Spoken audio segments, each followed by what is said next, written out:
Alrighty, guys, welcome to part 3 of the Human AI podcast. Today we're talking about the liver and we're also talking about the kidney. We've kind of finished what we had to say about the kidney, but we will continue talking about the liver for a bit more. We've left some things kind of paused from the previous episode. Excuse me for the noise. Yeah, and without further ado, ChatGPT, are you ready to start? Let's just check the noise as always, that there's volume coming out. Yeah, Hey, that's I'm fine. Sorry. Okay. Let's go. Awesome. So where do you want to pick up with the liver? Well, we've started discussing, guys, it won't make sense if you don't watch part 2 and part 1, so I would recommend you do, but then again, who am I to tell you what to do? That would be good. Anyway, lesser sac. We left off at the lesser with talking about the lesser sac, and I haven't really understood its boundaries, to be honest. No worries. The lesser sac or omental bursa is a cavity behind the stomach. It's bounded by the liver above, the stomach in front, and the pancreas behind. It's like a small hidden compartment in the abdomen. So the liver has the lesser sac has the liver superiorly, and inferiorly the transverse mesocolon. Exactly. The lesser sac's superior boundary is formed by the liver and the diaphragm, while inferiorly it's bounded by the transverse mesocolon.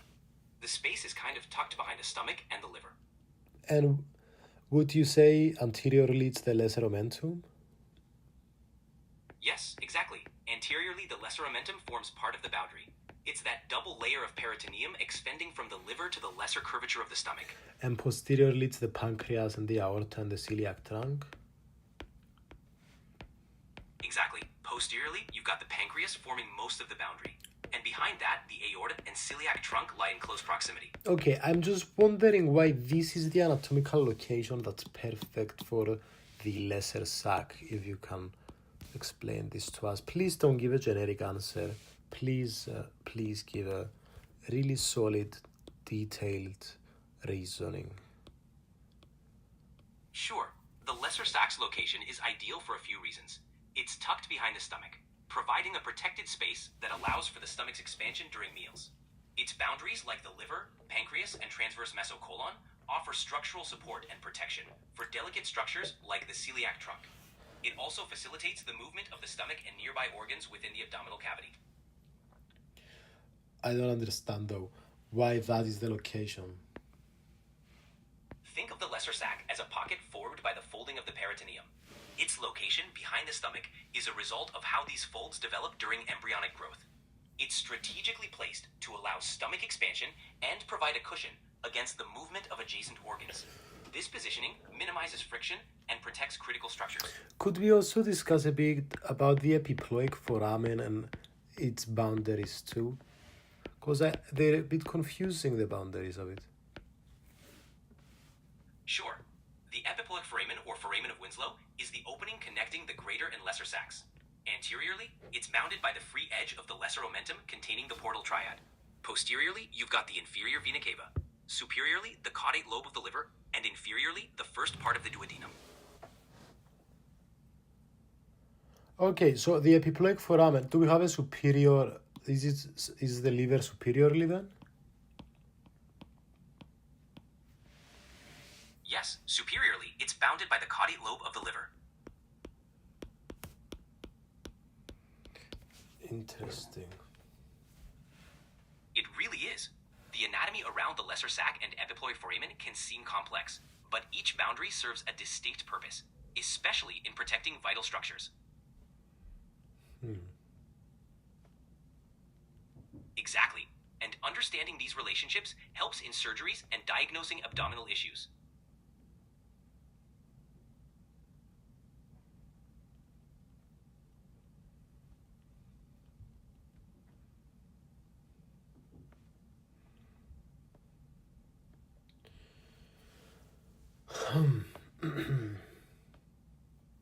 All right, let's keep going. What's next? I'm a bit still confused. I'm gonna still. So why is it ideal that the epiploic foramen is basically portal triad is anterior to the epiploic foramen? The portal triad,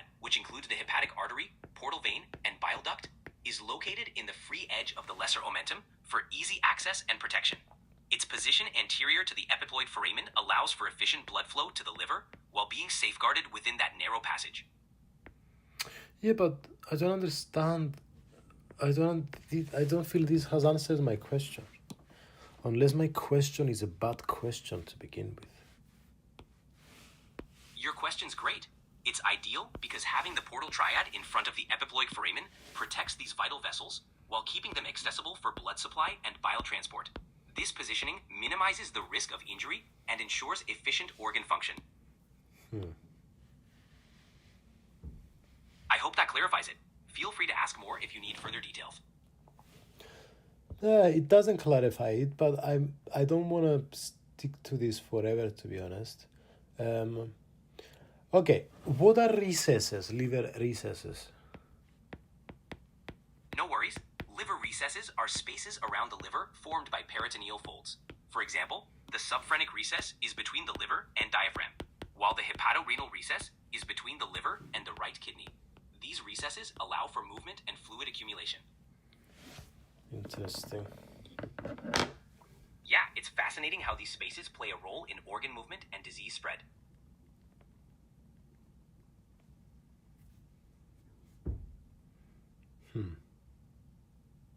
Anatomy has so many layers, doesn't it? Okay. So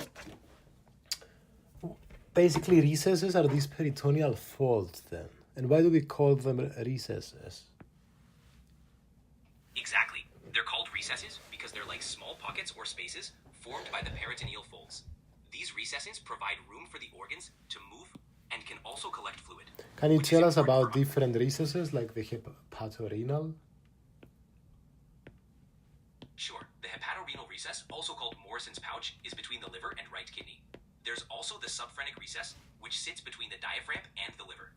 These spaces can collect fluid, especially in cases of infection or trauma. So hepat means ibar. Ibar is the sigoti. Sigoti is the liver. Renal is the kidney. Exactly. Hepa refers to the liver, and renal refers to the kidney. So hepatorenal recess literally means the space between the liver and kidney. So this is an extension of the subhepatic space? Exactly. The hepatorenal recess is part of the subhepatic space. It's located between the liver and the right kidney. Often call it the pouch of Morrison. So we have a subphrenic space between the liver and the diaphragm, and a subhepatic space between the inferior surface of the liver and the kidney. And do we have a right and left subhepatic space? Yes, we do. The right subhepatic space is the hepatorenal recess, while the left subhepatic space is under the left lobe of the liver near the stomach.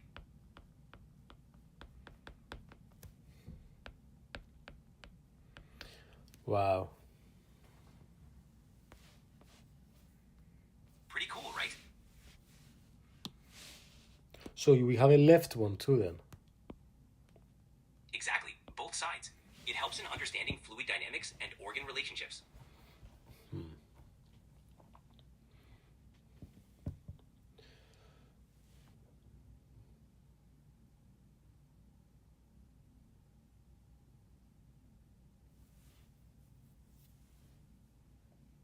So the ductus venosus used to shunt umbilical blood directly into the inferior vena cava, but now we just have the ligamentum venosum as kind of the remains, if you'd like. Exactly. The ductus venosus was crucial in fetal circulation, bypassing the liver. After birth, it closes and becomes the ligamentum venosum, a fibrous remnant. Can you remind me ligamentum teres too? Sure. The ligamentum teres, or round ligament, is a remnant of the fetal umbilical vein. It extends from the liver to the umbilicus, running along the falciform ligament. One more time. No problem. The ligamentum teres, or round ligament, is what's left of the fetal umbilical vein. It runs from the liver to the umbilicus along the falciform ligament.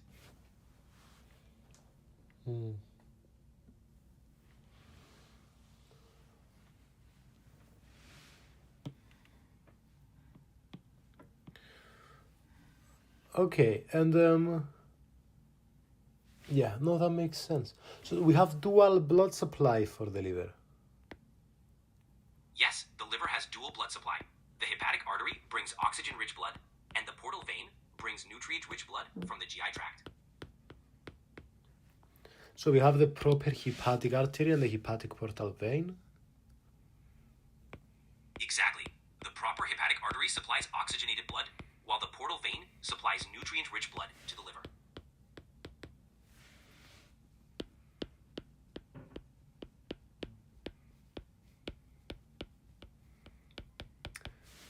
So the hepatic portal vein, tell me again what they supply. One is nutrient-rich, the other is oxygen-rich, right? That's right. The hepatic artery supplies oxygen-rich blood, and the portal vein supplies nutrient-rich blood from the gastrointestinal tract. Interesting. And why is it not the other way around? Well, the liver's unique dual supply ensures it gets both oxygen and nutrients efficiently. The artery delivers oxygen directly, while the portal vein brings nutrients from digestion for metabolism. This setup supports its many functions. I'm confused, buddy. No problem. The liver needs both oxygen to function and nutrients to process. The hepatic artery brings oxygen, and the portal vein carries nutrients from the intestines. Interesting. So we have a left and right hepatic artery, and we have a proper hepatic artery, and we have a hepatic portal vein, and a common hepatic artery, and a splenic vein, and I'm trying to put them all together, and then the superior and inferior mesenteric veins and arteries, and I'm what people say confused. Is there anything I can write in Wikipedia which can kind of make us a diagram or something? Sure. You can search for hepatic portal system diagram or liver blood supply anatomy. These diagrams show how the hepatic artery, portal vein, and their branches connect.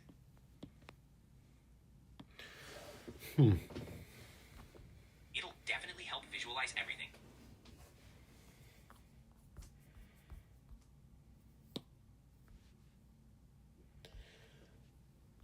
Down by the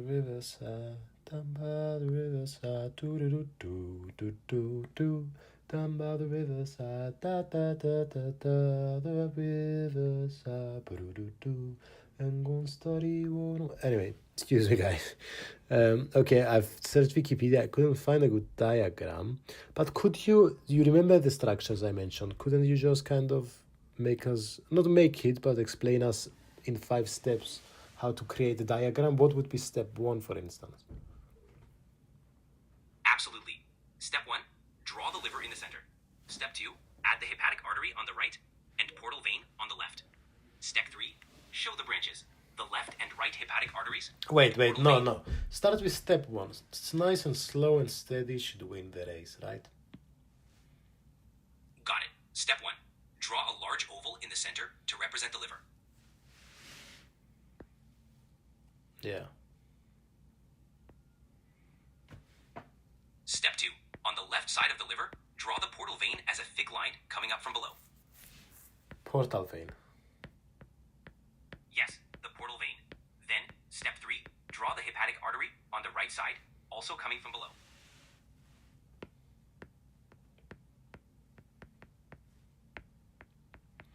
I think I'm fucking this up, guys. I'm so sorry. Take this with a pinch of salt. Okay.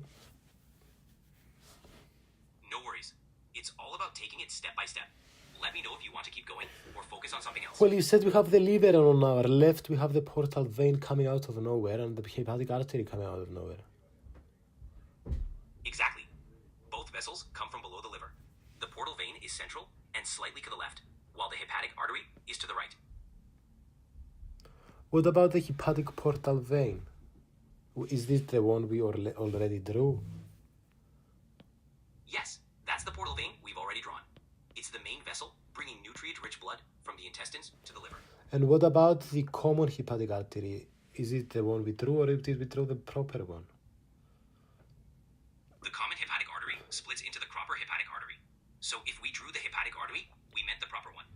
The common hepatic artery is a branch from the celiac trunk. I'm confused, dude. So the proper hepatic... Dude, you see, this is problem. Let's start with the biggest vessels and go like a tree. Let's go from the roots to the really small things. So what's the biggest... Let's start from the bottom, go up, yeah? Got it. Let's start with the aorta at the bottom. From the aorta, the celiac trunk branches off. Then, from the celiac trunk, you get the common hepatic artery. Wait, step by step. Don't rush. Tell me step one. Step 1, draw the aorta at the bottom center. So we're talking about the abdominal aorta now, the descending aorta? What are we talking about? The thoracic? We're focusing on the abdominal aorta, where the celiac trunk branches off. So I've drawn the abdominal aorta in a bad way, and now the celiac trunk with branches off below, left or right of it? The celiac trunk branches off from the front of the abdominal aorta, slightly to the left. Okay, and then what happens then? Celiac trunk, I think Next, celiac trunk, 3 main branches emerge. The left gastric artery, the splenic artery, and the common hepatic artery. Left gastric artery, common hepatic artery, and splenic, you said? Exactly. Those 3 are the main branches from the celiac Is trunk. it the left splenic or right? The splenic artery heads to the left, towards the spleen, while the common hepatic artery goes to the right, toward the liver. Do we have a right splenic artery too? No, there's only one splenic artery, and it branches left from the celiac trunk to supply the spleen. Okay, so up to now we have the abdominal aorta going down to the celiac trunk, and then the celiac trunk breaks down to the splenic artery and to the left gastric artery and to the common hepatic artery. Now what? Great. Next, follow the common hepatic artery. It splits into the proper hepatic artery, which supplies the liver, and the gastroduodenal artery, which supplies the stomach and duodenum. So it splits to the proper hepatic artery, and what else? And the gastroduodenal artery. The proper hepatic artery continues to the liver, while the gastroduodenal artery supplies the stomach and duodenum. Okay, so so what happens after that to the proper hepatic artery and the gastroduodenal artery? The proper hepatic artery continues upward, branching into right and left hepatic arteries to supply the liver. The gastroduodenal artery descends, giving off branches to the stomach, duodenum, and pancreas. Interesting. And what about the veins now? We've talked about the arteries, let's talk about the veins.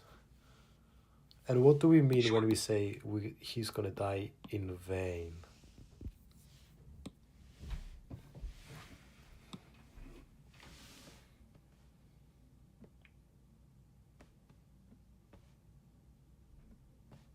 Huh? It's a common phrase in English.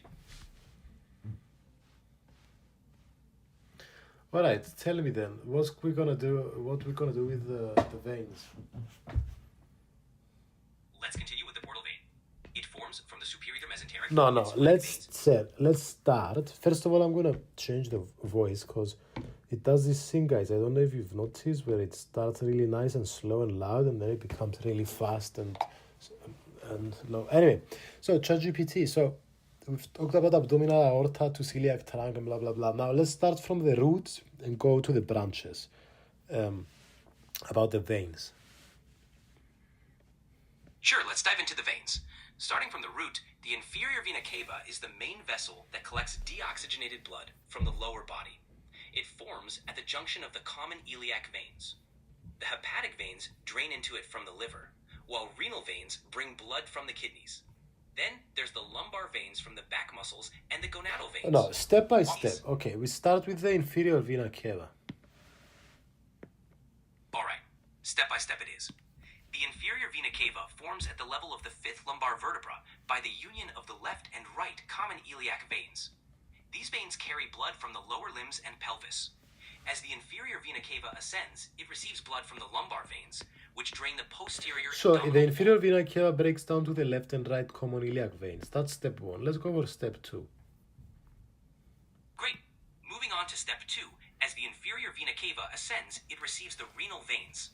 These veins drain blood from the kidneys and usually enter the inferior vena cava at the level of the first lumbar vertebra. I didn't know that the inferior vena cava ascends. Yeah, it does. The inferior vena cava starts low in the abdomen and travels upward along the right side of the vertebral column. It collects blood from various tributaries as it ascends before finally emptying into the right atrium of the heart. Wait, what? What? Say, the inferior vena cava basically carries blood up from the lower body to the heart. It runs along the spine on the right side, gathering blood from the kidneys, liver, and other organs as it ascends.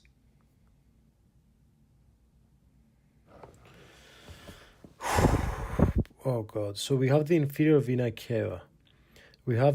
So the right and left common iliac vein are the last ones. Exactly. The common iliac veins are the last tributaries before they merge to form the inferior vena cava. Everything above that point drains directly or indirectly into the IVC as it ascends.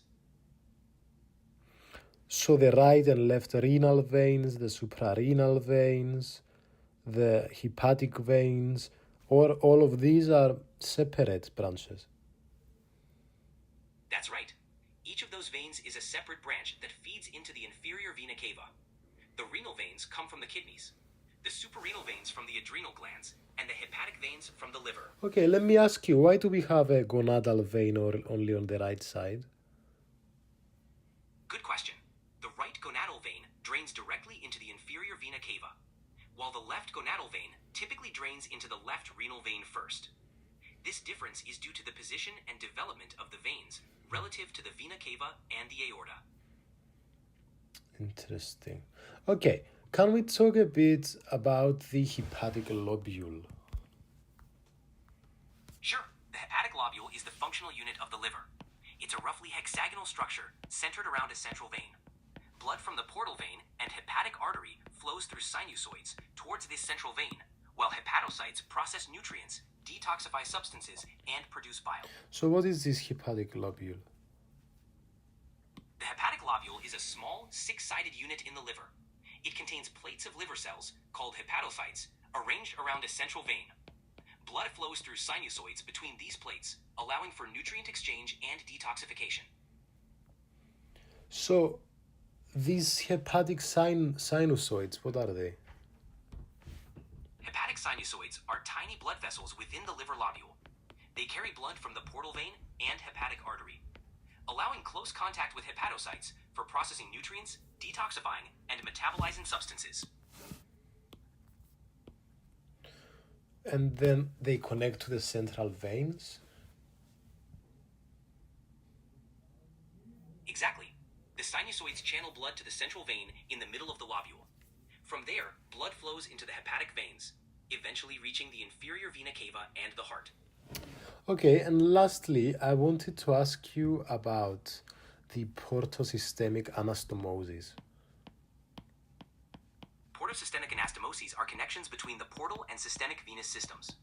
They occur in places like the esophagus, rectum, and umbilicus. When there's portal hypertension, these anastomoses can become enlarged, leading to complications like varices. Explain this a bit more, please. Sure. Portosystemic anastomoses form when blood flow through the liver is obstructed, like in portal hypertension. Blood is then diverted to smaller veins connecting the portal and systemic systems. This can cause swollen veins, or varices, in areas like the esophagus, which can be dangerous if they rupture. So we have explain to me again, we have the anal canal, we have the esophagus, we have the periumbilical region.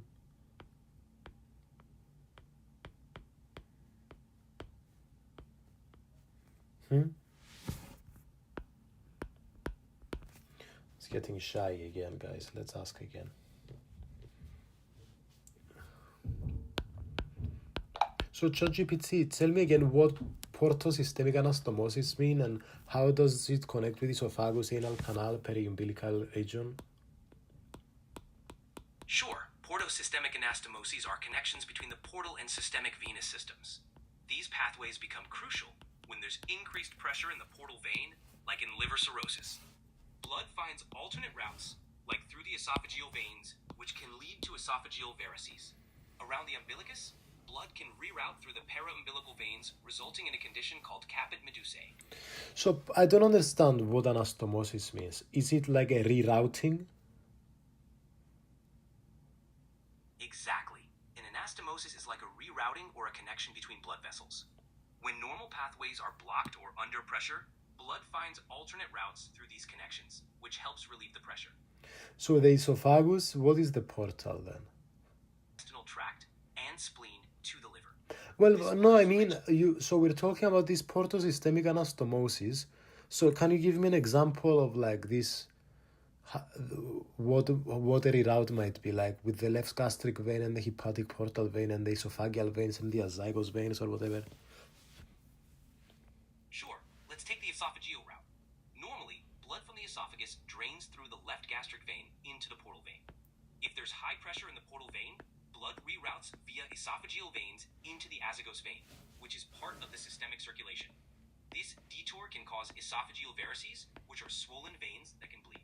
So the reroute will be from the left gastric vein. Instead of going to the hepatic portal vein, it's going to go to the esophageal vein to the azygos vein.